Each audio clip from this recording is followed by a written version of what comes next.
Hi, this is Jeff Prentice, and I want to talk about techniques for creating abstractions in Photoshop. And here we can see the technique I'm going to show you is using the selection tool. And a lot of people just use the symbols and clip art and things.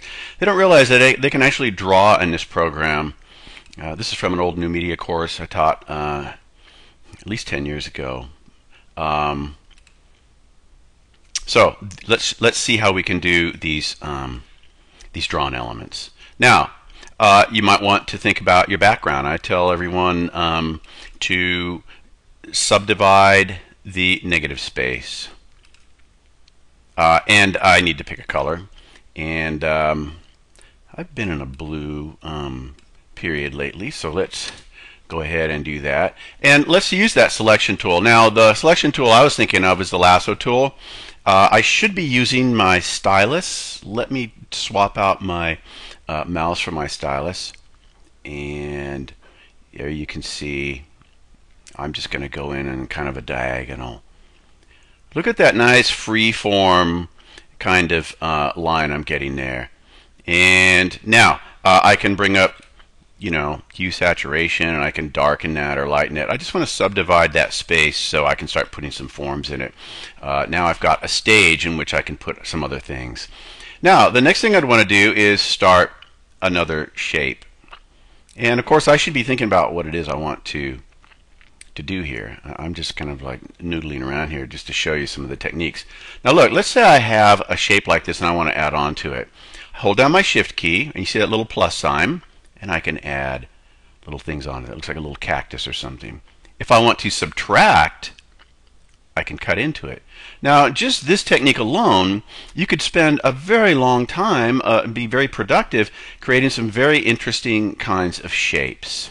All right? Another thing that people don't realize is that they can zoom in on a selection. If you want to get really detailed in here, watch this. If I want to add little things onto this, so the artistic side, people that complain, well, I don't have the software skills. Look, this is one tool, the selection tool. Zooming in and out and adding, this is all about creativity. It is nothing about knowing the software. Let me go ahead and zoom out. So I've got my shape there. Now I have to decide, what's my color scheme? Monochromatic? Is it going to be analogous? Is it going to be related colors? And I'm filling on the Mac just by hitting Option Backspace, and I'm sure on the PC you can do that as well. You know what I forgot to do here is create a new layer. So unfortunately that's stuck on that unless I select with my magic wand and decide to move it over and Control T, holding down my shift key, resize it.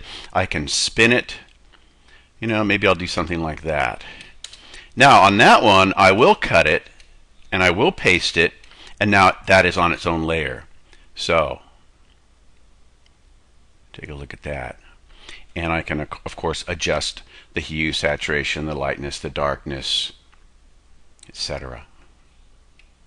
So now, range of values, related forms, focal point. There's no focal point here, although right in here between these two forms, I should put a focal point. Now, what's the mistake I just made? I didn't create a new layer. So let me create a new layer so that this is on its own.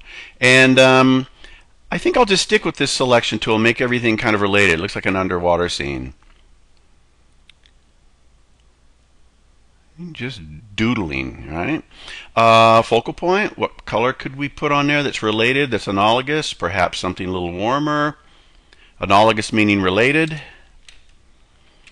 Okay, and there's your yellow. Now, I could continue to, you notice how everything's in the frame. What about going outside the frame and having something just kind of coming in from the side there?